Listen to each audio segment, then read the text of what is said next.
The plastic grocery store cake box bumps against my hip as I fumble with my house key. Vanilla with buttercream frosting, decorated in soft pink swirls. Nothing fancy.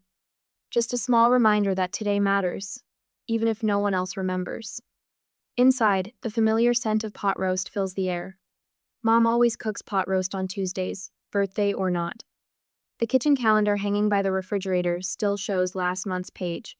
My 30th birthday unmarked in its little square. "Clara?" Dad's voice carries from the dining room. "That you?" "Yes, just getting home from work." I slide the cake box behind the fruit bowl, smoothing my cardigan. The same one I wore yesterday and the day before. The same one Dad said made me look like a librarian when I bought it. The dining room falls silent as I enter. Mom and Dad sit at opposite ends of the table, the overhead light casting shadows across their faces. Dad's fork scrapes against his plate with military precision. Mom's eyes stay fixed on her green beans, each one cut into identical pieces. "You're late," Dad says, jabbing his fork toward the empty chair. "Sorry, traffic was backed up on Lincoln." I sink into my seat, the wood creaking beneath me. A plate waits at my place, the pot roast already getting cold. I stop to pick up. "Your mother and I need to talk to you." Dad sets down his fork. The tines align perfectly with the edge of his plate. My throat tightens. I reach for my water glass, buying time. "What about?" Mom's fork freezes halfway to her mouth. A green bean dangles, then falls. "You're 30 now." Dad's voice carries the same tone he used when telling me my childhood dog needed to be put down. Time to stop freeloading. We want the house back to ourselves. The words hit like a physical blow. My fingers go numb around the water glass. "Freeloading?" "Douglas," Mom whispers, but she doesn't look up, doesn't defend me. 6 years is long enough. Dad cuts another piece of meat, precise and careful. "You moved back during that pandemic mess, and we understood then.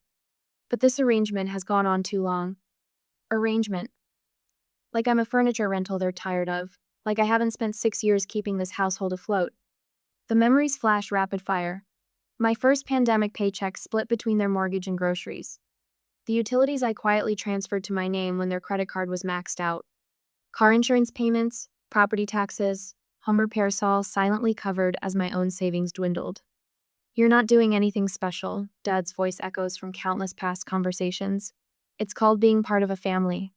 Family. The word tastes bitter now. "I see." My voice comes out steady, surprising me. "The training of years, stay calm. Don't react. Keep the peace holds firm even now. We're not trying to be harsh." Dad dabs his mouth with a napkin. "But you need to stand on your own feet. Find your own place. Live your own life." Mom's silverware clinks against her plate, a sharp, discordant note. I push back from the table. The legs scrape against hardwood. Mom doesn't wince at the sound for once. "When?" "End of the month should be plenty of time." Dad reaches for his sweet tea. "That's more than generous." Generous. Like the $82,000 mortgage I've been paying. Like the 70% of household expenses that disappear from my account each month. Like the emergency fund I built while they drained their savings on golf club memberships and timeshare presentations. I understand. I stand, my chair forgotten behind me. The cake sits hidden in the kitchen, 30 candles still in my purse. What a fool I'd been, hoping this year would be different. "Clara." Mom's voice finally rises, weak and wavering. "We do love you." Love. Another word that's lost its meaning. I climb the stairs to my bedroom, each step measured and calm. The door closes softly behind melodramatics, no slam doors or tearful accusations. Inside, a half-packed suitcase already waits in my closet. Some part of me has known this day was coming. Has been preparing for it through every dismissive comment, every financial drain, every moment my generosity was rewritten as obligation. I need to start packing. The suitcase's handle is cool under my fingers. 6 years of receipts and bank statements hide beneath winter sweaters, each one meticulously preserved. Each one telling the truth they've tried so hard to bury. Downstairs, dishes clatter in the sink. The normal rhythm of a normal evening, as if they haven't just shattered what remained of our family. But they're right about one thing. It's time for me to leave. Just not in the way they expect. My fingertips brush against the hidden groove in my closet's back panel. One gentle push and it slides away, revealing 6 years of truth stacked in neat manila folders. The overhead light catches on color-coded tabs. Mortgage payments in red, utilities in blue, groceries in green. Every receipt, every bank statement, every canceled check, preserved like artifacts from a lost civilization. The latest folder sits on top, still crisp. Inside, yesterday's bank statement shows my account balance dropping below $3,000 for the first time since college. My hand trembles as I pull out the mortgage receipt from 2 weeks ago. $1,100 transferred from my account to Wells Fargo, same as every month for 6 years. Below that, a printed email chain between Dad and Aunt Susan. Clara barely contributes. Lives here rent-free while your brother and I struggle to maintain the house. The timestamp shows last Tuesday, the same day I paid the property tax bill. Barely contributes. The words burn in my throat as I spread the papers across my bedroom floor. Bank statements fan out like fallen leaves, each one telling its own story. My savings account dropping from $45,000 to $2,800. Their accounts growing by almost the same amount. Every mortgage payment, every utility bill, every grocery receipt forming a paper trail of their betrayal. My phone buzzes. Another message from Mom about my teenage tantrum. I silence it without looking. The evidence wall demands my attention. 6 years of financial history organized with the precision Dad taught me as a child. Always keep your records straight, Clara. You never know when you'll need proof. He taught me too well. A post-it note marks the document that broke my heart last month. Dad's country club membership renewal. $5,000 while I ate ramen for lunch. The paper crinkles under my fingers as I add it to the wall. My laptop screen glows with pending transactions. Each website feels like a small victory. Click. Utility autopay canceled. Click. Netflix unlinked. Click. Car insurance policy split. The shared emergency fund, $13,200 of mostly my money freezes with one final click. My finger hovers over the confirm button. In my mind, I hear Dad's voice. Family takes care of family. But whose family was I taking care of? The one that remembered my birthday? Or the one that called me a freeloader on the same day? Click. The first text arrives within minutes. Mom, internet's not working. Fix it. Then Dad. Car insurance warning on my phone. What did you do? I let them pile up, focusing instead on the final printout in my hands. A bank statement from 2020, my first pandemic-era payment, back when I believed in family obligation. Back when I thought sacrifice meant something. A message breaks through the silence. Not from my parents, but Uncle Jerry. I know what you've been doing all these years. They're wrong. Call me if you need anything. My throat tightens. One ally in a family of accusers. One voice of truth among the lies. The sun sets outside my window as I finish organizing the wall. Each document tells part of the story. The mortgage payments that kept their house. The utilities that kept their lights on. The groceries that kept their fridge full. And beneath it all, the steady drain of my own future slipping away. Dad's footsteps creak on the stairs. Clara? The Visa card's declining at Kroger. I stay silent, adding the final piece to my wall. A receipt from the grocery store. One small vanilla cake. 30 unlit candles, a celebration that never happened. The doorknob rattles. I don't answer. Your mother needs her shows. What's wrong with the internet? What's wrong is 6 years of unspoken truth. What's wrong is $82,000 worth of mortgage payments they called bare minimum. What's wrong is watching my savings vanish while they joined golf clubs and timeshares. What's wrong is it took me 30 years to say no. My phone lights up with another message from Uncle Jerry. You don't owe them your whole life, kiddo. Below his text, notifications stack up like dominoes. Aunt Susan. How could you do this to your parents? Cousin Rachel. They gave you everything. Mom again. We raised you better than this. Each message confirms what the wall of evidence proves. They never saw me as family, just an ATM with a daughter's face.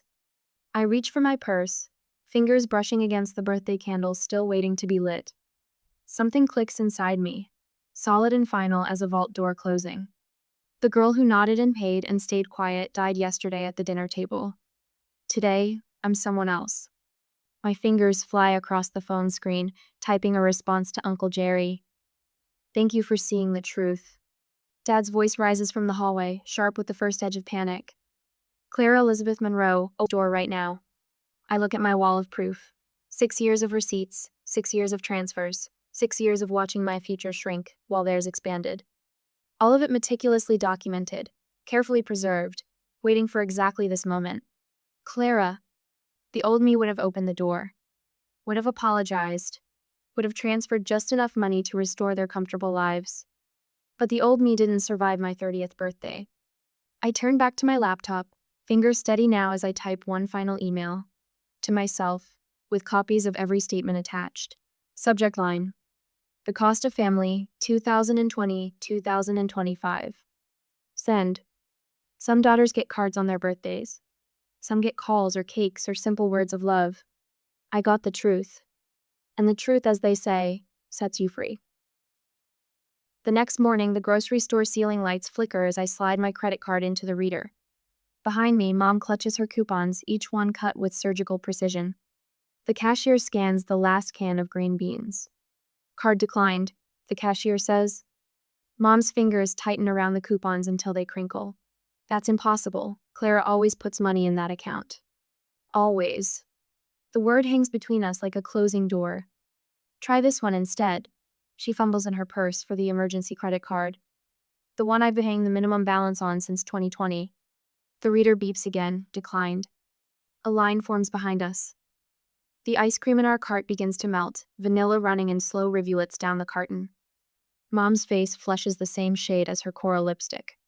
I'll need to cancel this order, she whispers to the cashier. My phone buzzes in my pocket as we leave. I dropped her home and went to meet Erica. Dad's number flashes on the screen, his contact photo from last Christmas staring up at me. I let it ring. 3 more calls light up my screen before I reach Erica's apartment. Each one from a different family member. Aunt Susan, Cousin Rachel, Uncle Mike. The same people who smiled and nodded when Dad bragged about his financial wisdom at family gatherings. A text from Dad pops up.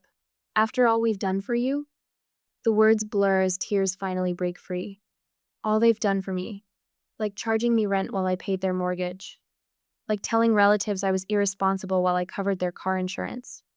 Like forgetting my birthday while I kept their lights on. I park in the visitor spot at Erica's complex, but can't make myself open the door. My phone lights up again. A voicemail from Dad. You ungrateful little, his voice thunders through the speaker. I'm telling everyone how you abandoned us. Your mother's crying. Is that what you wanted? To break your mother's heart? The timestamp shows 2:47 p.m. Right when his truck insurance card would have shown coverage terminated on his phone. Another call, this time from Mom's friend Barbara at church. Clara, honey, your mother told me what happened. How could you cut off their internet during her favorite show? She needs that connection. I silence the phone and rest my forehead against the steering wheel. The leather cover is cool against my skin, grounding me in this moment. In this choice. Erica's apartment sits on the 2nd floor, tucked behind a massive oak tree. The steps creak as I climb, each one carrying me further from the life I've known. My overnight bag bumps against my leg with each step. Inside, the same cardigan Dad hated still smells like Mom's pot roast. The door opens before I knock. Erica stands there in her paint-stained overalls, graying hair escaping her bandana. One look at my face and she pulls me inside. I've watched them take from you for years, she says, leading me to her worn leather couch. It's about time. The walls of her apartment bloom with color paintings she's done over decades of friendship. Blues and greens and golds, not a single beige like Mom insisted on at home. A cat clock from 1,962 ticks above her television, its tail swinging in steady rhythm. I shouldn't have, the words catch in my throat. Maybe if I'd just... Stop. Erica grabs my shoulders. Her hands are warm, steady. Paint flecks dot her knuckles like tiny stars. You gave them 6 years. They gave you 30 minutes notice to leave. You don't owe them another thought. My phone buzzes again. Aunt Margaret this time. You're tearing this family apart, her text reads. Your father built that house. How dare you try to take it from him? A laugh bubbles up, sharp and bitter. Dad built that house? I've paid 70% of the mortgage since 2020. And now they know exactly what they lost. Erica disappears into her kitchen, returns with 2 mugs of tea. The ceramic is warm against my palms. Let them feel it. The tears come then. Not the quiet ones I've mastered over years of disappointment. These tear through me like a summer storm, leaving me gasping on her couch. Erica holds me through it, her silence more comforting than any words. When the storm passes, I find myself staring at her walls again, at the freedom in those colors, at the life she's built on her own terms. I can't go back, I whisper. Good. She squeezes my hand. That's the smartest thing you've said in 6 years. My phone lights up with another text. This one from the church secretary. Your father says you've abandoned them in their time of need. We're organizing meal deliveries. I set the phone face down on Erica's coffee table. Let them organize meals. Let them believe whatever story Dad spins. The truth has receipts, and I have copies of every single one. Through Erica's window, the oak tree's leaves dance in the afternoon light. Their shadows paint patterns on her carpet, proof that beauty exists beyond beige walls and obligation. Beyond guilt and manipulation dressed up as love. What happens now? I ask, more to myself than Erica. She points to a painting on her wall. Golden light breaks through storm clouds, illuminating a path through darkness. Now? You live. My phone buzzes one final time. A text from Dad. If you don't fix this by morning, they're coming back. For the first time in 6 years, the thought of never going back feels like freedom instead of failure.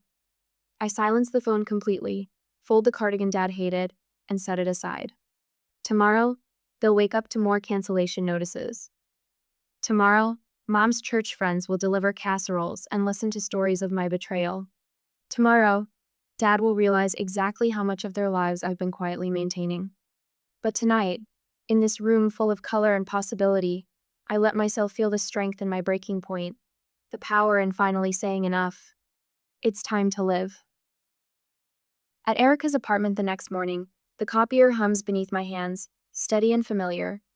Each bank statement emerges crisp and clear, 6 years of financial history reproduced in black and white. No highlighting, no annotations, just numbers telling their own story. My fingers smooth each page into the manila envelope. Mortgage statements, utility bills, property tax payments. Transaction history is showing the slow drain of my accounts while my parents' savings grew. Raw data, impossible to dispute. An hour later, Pastor Williams's office door stands half open, morning light spilling onto the worn carpet. Inside, he sorts through his Sunday sermon notes, reading glasses perched on the end of his nose. The same glasses he wore when I was 10, watching our children's Christmas pageant from the front pew. Clara? His eyebrows lift as I step inside. What brings you by on a Tuesday? I place the envelope on his desk. The paper is smooth under my fingertips, unremarkable except for the weight of truth it carries. Some information I thought you should have. A small note rests on top. The truth, with receipts. He opens the envelope slowly, methodically, the way he opens his Bible before each sermon. The first page emerges a mortgage statement from 2020. His eyes widen behind those reading glasses. Good Lord. The words come out soft, almost a prayer. You've been paying 70%? I stand quietly as he pages through the documents. Let the numbers speak for themselves. Let them tell the story my parents have tried so hard to bury. Clara, I had no idea. He removes his glasses, polishing them with his handkerchief. A habit I've watched since childhood, whenever something troubles him deeply. Your filed to counsel such a different story. I know. The words come out steady, certain. No anger, no accusations, just truth. Pastor Williams's hands tremble slightly as he returns the papers to their envelope. I'll need time to process this. Take all the time you need. I turn toward the door, then pause. I'm not asking you to take sides. I just thought someone should know the whole story. The truth spreads through our small town like a stone dropped in still water. Ripples of revelation touching one person after another. Mrs. Henderson at the grocery store catches my eye over the produce display. I heard about the mortgage payments, dear. My Harold and I had no idea. Her weathered hand pats mine, rough from decades of gardening. You're a good daughter, maybe too good. At Sunday service, the usual crowd of sympathizers around my parents' pew thins noticeably. Heads turn when Douglas stands to make announcements, whispers following his words about family loyalty with new understanding. Even the parish council meeting minutes tell the story. My father's complaints about my abandonment meet silence instead of support. The same council members who once nodded along now study their coffee cups, the weight of receipts and bank statements heavy in their minds. The doorbell at Erica's apartment chimes on a Wednesday evening. Through the peephole, I see them, Douglas and Irene, standing awkwardly on the welcome mat. Irene clutches her purse like a shield. Douglas wears his Sunday suit, the one reserved for important business meetings and funeral homes. I'm not sure this is a good idea, Erica says from behind me. Want me to tell them you're not here? I shake my head. No, I can handle this. They've rehearsed their opening lines. I see it in the careful way Douglas straightens his tie, how Irene's fingers twist her wedding ring. The same preparations they made before asking the bank for loan extensions, before convincing relatives to invest in Douglas's failed business ventures. Clara, my father's voice carries that familiar tone of reasonable authority. We've come to talk things through, like family should. I leave the security chain latched, speaking through the narrow gap. I'm listening. This situation has gotten out of hand. He glances at the neighboring apartments, lowers his voice. These stories spreading around town, the damage to her reputation. You mean the truth spreading around town, I correct quietly. We're willing to forgive your emotional reaction. Douglas straightens, a businessman preparing his final offer. But we need you to release the emergency fund. Immediately. The old fear flutters in my chest, the urge to give in, to keep peace at any cost. But it fades quickly, replaced by a calm certainty. I've given enough. If you force our hand, Douglas's voice hardens, we'll have no choice but to tell everyone. Tell them what? The words come out gentle, almost curious. That I paid 70% of your mortgage? That I covered the property taxes while you joined the country club? That I drained my savings to keep you afloat while you called me a freeloader? Irene flinches. Douglas's face reddens. Everyone already knows. I meet their eyes through the gap. I didn't have to say a word. The numbers spoke for themselves. My phone buzzes later that night, their numbers flashing on the screen. Once, twice, 3 times. Each call easier to decline than the last. In Erica's spare room, I stretch out on the futon that's become my temporary bed. The weight of financial obligations no longer presses on my chest. No mortgage payments to calculate, no utility bills to juggle, no constant mental math to ensure their comfort. For the first time in 6 years, I breathe freely. The truth is out there, carved in the bedrock of bank statements and payment records.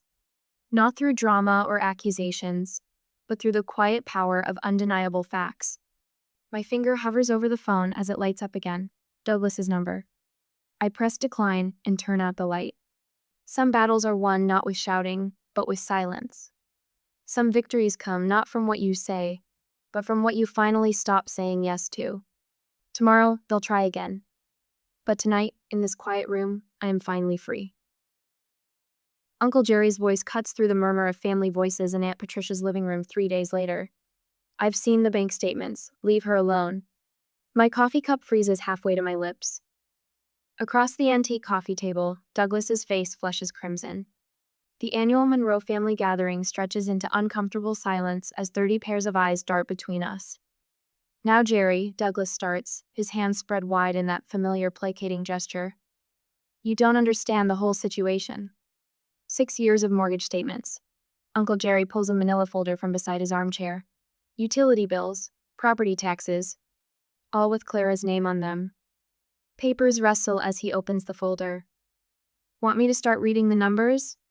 Aunt Patricia's crystal wind chimes tinkle softly through the window. A clock ticks somewhere in the silence. I set my coffee cup down with a quiet clink. This is a private family matter, Douglas says, his voice carrying that dangerous edge I remember from childhood arguments. We are family. Uncle Jerry's weathered hands smooth the papers.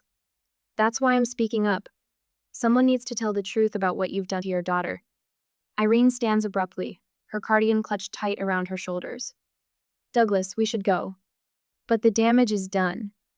I watch realization dawn on my relatives' faces as they process Uncle Jerry's words. Cousin Sarah's mouth forms a small O of understanding. Great Aunt Martha shakes her head slowly, her arthritis-twisted fingers gripping her cane tighter. 70% of the mortgage, Uncle Jerry continues, ignoring Irene's attempt at escape. Every month for 6 years. while you told everyone she was financially irresponsible. Douglas grabs his car keys from the side table. The brass bowl they land and rattles against the wood. We're not discussing this here. They flee. The front door closes behind them with a decisive click. In their wake, the room fills with whispers and sideways glances. Uncle Jerry catches my eye and nods once. I return the gesture, gratitude tightening my throat. A month later, I park in front of my old house. The lawn needs mowing. Dead petunias droop in the window boxes Irene used to tend obsessively. The screens on the front windows hang slightly askew, and paint peels around the doorframe. Douglas opens the door before I knock. His polo shirt hangs loose around his shoulders. Clara. He steps back, a movement that might look like welcome to someone who didn't know better. Bills cover the kitchen table where we used to eat Tuesday pot roast. Late notices with red stamps peek out from beneath utility statements. Irene sits in her usual chair, a calculator and checkbook in front of her. We need to talk about the house payment, Douglas says. The authority in his voice sounds hollow now. We might lose the house. I pull out a chair, noting how Irene flinches at the scraping sound. You still have 30% of the mortgage to pay. My voice stays steady. Exactly your share. But that's not, Douglas stops, swallows. We're your parents. Yes. I place a thick folder on the table. And here's 6 years of proof that you took advantage of that fact. Irene's hand trembles as she reaches for the folder. Bank statements spill out, each one highlighted with precise yellow lines showing my withdrawals. Mortgage payments, insurance, utilities, property taxes, all carefully documented. Mrs. Henderson brought this up at Bridge Club last week. Irene's voice barely carries across the table. She asked if it was true that you'd been paying our bills all this time. The truth has a way of spreading. I smooth my skirt, a simple gray one I bought with my own money, for myself. We didn't see. Irene's eyes fill with tears. Real ones for the first time. We didn't see what you were doing for us. No. The word comes out gentle but firm. You didn't want to see. Douglas paces behind Irene's chair. The floorboards creak under his feet, a sound I use to tiptoe around. What do you want from us? I want you to acknowledge what you did, publicly, to everyone you lied to about me. I meet his gaze. That's my condition for any future relationship. You can't just... I can. 2 simple words, but they carry the weight of 6 years of silence. Love shouldn't come with a payment plan, but respect must come with honesty. A car door slams outside. Through the window, I watch Mrs. Henderson walk past, her golden retriever trotting beside her. She glances at the house, at the peeling paint and dead flowers. Her eyes meet mine through the glass. Nods once, solemn and knowing. Take time to think about it. I stand, my chair scraping against linoleum that needs replacing. You know where to find me when you're ready to tell the truth. Irene's sob follows me to the door. I pause, my hand on the knob. I don't hate you. The words surprise me with their honesty. But I don't trust you. That's the difference you'll have to live with. Outside, summer sunshine warms my face. A breeze carries the scent of fresh-cut grass from other, better-maintained lawns. My sensible shoes tap against the cracked sidewalk as I walk to my car. Behind me, the house stands silent.